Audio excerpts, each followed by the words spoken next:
Assalamu alaikum, ina muku barka da shigowa shafina na Sadiq Tech a YouTube. A wannan bidiyon zan muku bayani akan yadda za ku sai da hamster combat ɗinku, ma'ana yadda za ku yi swapping daga hamster zuwa dala, daga nan kuma ku tura mutumin da zai siya. Wannan bidiyon zai yi tsawo amma ku tabbata kun kalla daga farkon sa zuwa ƙarshe. Zan muku bayani akan abubuwa guda biyu ne. Na farko zan yi magana akan yadda ake sai da hamster a Binance, sannan kuma yadda za a tura shi idan ana so a sayarwa wani. Sannan kuma abu na biyu zan yi magana akan yadda ake sai da hamster a Bybit da kuma yadda za a siyar shi ma a Bybit ɗin. Abin da yasa zan yi amfani da Bybit da Binance saboda mafi yawancin mutane suna amfani da waɗannan guda biyun ne, ko Bybit ko kuma Binance. So abin da za mu yi da farko yanzu za mu je cikin Binance. Idan muka buɗe Binance ɗinmu zai kawo mu cikin Binance. Wannan shine Binance ɗinmu. Idan muka duba za mu ga har an fara deposit na hamster a cikin Binance. A yana za mu ga deposit namu. Idan muka zo, kafin mu ci gaba da bidiyon za ka iya zuwa ka taɓa wannan alamar da kake gani a nan guraren. Bayan ka taɓa shi zai kawo ka nan guraren, za ka ga can ɗaga link na channel ɗin, za ka iya taɓa link na channel ɗin. Idan ka taɓa link na channel ɗin zai kawo ka kamar haka, zai buɗe maka. Bayan ya buɗe maka haka zai kawo ka Telegram. Zai kawo ka Telegram ka kamar yadda kuka gani Telegram na zai buɗe maka, sai ka yi joining a nan gwaran. Idan baka yi joining ba, akwai update masu zafi a gwaran. Akwai update da ba zan iya kawo wa YouTube ko wani social media na wasu Telegram. Mu je in ci gaba da muku bidiyon ku. ka zo a wajen da aka saka wallet a nan kenan. Idan muka zo wajen wallet nan a ƙasa, a wani Binance ba za ku ga an sa wallet ba, za ku ga an sa portfolio. Sai ku taɓa shi. Idan kuka taɓa shi za mu ga cewa an mana deposit na hamster mu gashi nan a nan ƙasa, ko a nan ƙasa. So wannan shine deposit da aka yi mana na hamster combat ɗinmu, amma bai fara reading ba saboda bai shiga kasuwa ba. So abin da za mu yi idan muka taɓa shi za mu ga cewa normally idan aka yi deposit ɗin yana kan spot ne dama. Yana kan spot direct, da zaran an yi listing mutum zai iya zuwa ya sai da shi zuwa dala, daga nan kuma ya tura mutumin da yake so ya siya. To yanzu da yake ba a kasuwa yake ba, zan ba ku misali da ton ko kuma wani crypto daban. Idan aka yi listing na hamster combat, abin da za ku yi da farko shine idan yana Binance za ku zo wajen da aka sa trade nan wajen, sai mu taba shi.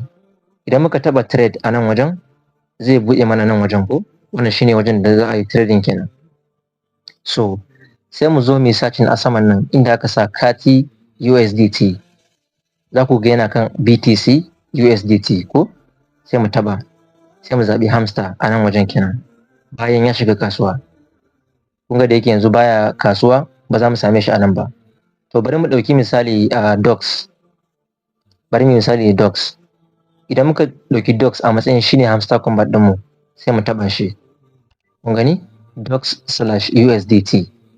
To wannan dox ɗin yanzu shine a matsayin hamster mu. Mun gane ko, kar mu kuskure. Idan muka zo sai mu zaɓi hamster. Yanzu wannan dox ɗin shine a matsayin hamster mu.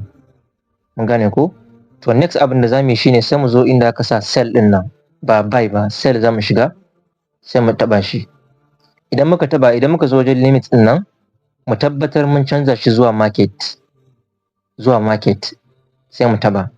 Idan muka taɓa shi sai mu zo wajen wannan ƙaramin abin, mu tabbata mun ja mi dragging na shi gaba ɗaya. Haka kenan. Kun gani? Har zuwa ƙarshe. Idan muka mai da shi har zuwa ƙarshe sai mu zo mu taɓa nan. Za mu ga an sa sell hamster. Sai mu taɓa mu sai da shi. Sayarwa da ake nufi a nan ba wai sayarwa ne za ka yi wa wani ba, a'a za ka yi swapping ne daga hamster zuwa USDT. Zai koma daga hamster zuwa dala. Kun gane pointin ko? So wannan shine. Idan muka siyar za mu ga cewa mun samu USDT a nan namu. USDT ya bayyana a nan wajen. Sannan kuma bayan ya bayyana a nan wajen, za mu gan shi a nan wajen. USDT, za mu ga price na USDT ma a nan wajen. Mun gane? To yanzu abin da za mu yi next, idan ya bayyana a nan, za mu iya tura wa wani idan yana so ya saya misali. To hanyoyi guda biyu ne. A Binance idan kana so ka tura mutum abu misali, yanzu da za mu shiga wajen USDT, za mu ga abin da muke da shi na USDT, ko to sai mu shigo withdraw, sai mu shiga withdraw. Idan muka shiga withdraw akwai option guda biyu, kun gani akwai send via crypto network, sannan akwai send via email ko phone number ko ID. Mu fara da farko, idan muka shiga send via crypto network abu guda biyu za a tambaya. Na farko shine address na mutumin da zaka turawa, zaka zo kai pasting anan. Sai kuma na biyu akwai network ɗin da zaka zaba. Let's say mun pasting wannan address ɗin ko, sai mu zo mu zabi network. Kun ga wannan da yake Toncoin ne, automatically Ton zai kawo.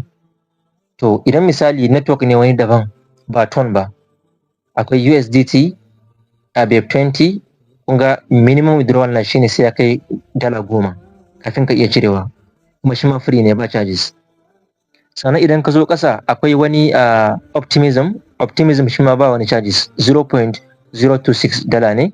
Sannan minimum withdrawal na shine ko $1 bai kai ba. So za ka yi withdrawal na Optimism, amma ka tabbatar wanda ya tura maka address da zaka sayar mashi dalan ya gaya maka wani address ne. Mun gane ko? Sai mu zo mu pasting na memo anan. Idan muka zo sai mu sa max ma'ana maximum gaba ɗaya kenan zaka sayar. Sai ka zo ka yi withdraw. Wannan shine hanya ta farko. Sannan kuma hanya ta biyu akwai yanda ake turawa ta via email, phone or ID. Sai mu taba shi. Idan muka taba shi zaka yi pasting na email na mutumin da zaka turawa ko phone number shi ko kuma ID. A ina ke ɗauko wannan ID din?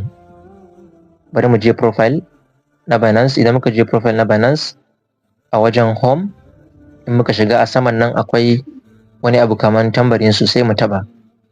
Kun gani? Wannan shine ID ko UID ko kuma ID, duka abu ɗaya ne. UID shine user ID ko kuma unique identifier. Gane ko? Sai mu copy wannan. Idan muka taba shi za mu yi copying, sai mu je inda za mu tura din mu saka mu tura mishi. So wannan shine ba wani wahala a Binance kenan. Idan kuma a Bybit ne, mu je Bybit. Idan muka je Bybit shi akwai dan wahala ba kaman na Binance ba. Abin da za mu yi shine idan aka yi listing na Hamster Combat zai zo ne a funding, sai mu shiga wajen assets. So ba zai ka sayar da abin da yake a funding ba sai ka koma kan Unified Trading ko kuma ya koma kan spot. So abin da za mu yi shine idan aka yi listing za mu zo wajen assets, za mu gan shi a nan wajen gefe nan, za mu shiga assets, za mu ga hamster mu a nan wajen. To abin da za mu yi idan muka zo nan sai mu shiga wajen transfer. Muka yi transfer sai mu zo mu yi converting daga funding zuwa Unified Trading, amma sai mu canza coin din, mu canza daga Bitcoin mu zaɓi hamster, gashi nan anan. Sai mu taba shi, sai mu zo mu sa maximum kenan, ma'ana daga funding account zai koma kan Unified Trading account kafin mu zo mu sayar da shi daga hamster zuwa dala. Da muka yi transfer sai mu koma wajen home, sai mu zo wajen spot a nan gefen, sai mu taba shi, sai mu zo mu searching na hamster ko ina ga kamar akwai anan ko, gashi nan hamster USDT, sai mu taba shi. Idan muka taba shi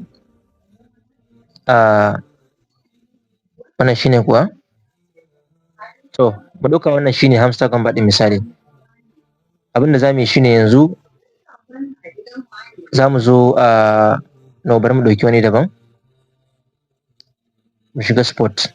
Kun gani? Mu tabbatar mun shigo spot, sai mu zo mu searching, mu ɗauki docs shi ma a matsayin hamster, sai mu zo mu taɓa shi docs/USDT ko. Yanzu in muka zaɓi wannan a matsayin shine hamster combat ɗin mu, sai mu zo wajen sell mu taɓa, sai mu zo mu canza limit ɗin ya koma market, sai mu zo mu ja wannan daga nan zuwa ƙarshe, sai mu danna sell. In mun taɓa sell shikenan zai koma USDT. In ya koma USDT zai zo a nan matsayin assets namu ko assets. To idan za mu tura wa wani shi ma hanya biyu ne zuwa uku. Idan muka taɓa withdraw a nan, gane? To let's say a nan USDT mu ya zo ko, mu ɗauki wannan a matsayin USDT mu. Let's search USDT ko, za mu tura. Network za mu yi pasting address a nan. Network za mu zaɓa ko BEP20 ko Sol ko kuma Optimism ko Ton da sauransu. So yawanci a nan idan har kana da dala da yawa ne, za ka yi amfani da ko Selo ko kuma ka yi amfani da BSC BIP 20 ko kuma ka yi amfani da TRC 20. Wannan akwai charges da yawa, sai ka duba wanda ba charges da yawa dai kamar su Mantle. Kun gani Mantle wannan ba wani charges da yawa, ba ma charges, sai ka zaɓe shi. Sai ka zo wajen Max ka taɓa gaba ɗaya kenan, sai ka danna withdraw. Za a tura maka ta email naka, za ka je ka sa da kuma authenticator, za ka zo ka sa shi kenan ka tura mutumin da za ka turawa. Wannan ba wani wahala. So ku tabbata kun yi liking, kun subscribing, sannan kun sharing na wannan bidiyon. Akwai update masu kyau suna zuwa har yanzu. A mutane da yawa idan sun kalli video sun ba sa liking, ba sa damuwa su yi sharing ko wani abu. Da more kuna sharing, da more mutane suna zuwa suna kallo, su ma suna amfana. Allah ya taimake mu, Allah ya ba mu sa'a. Peace.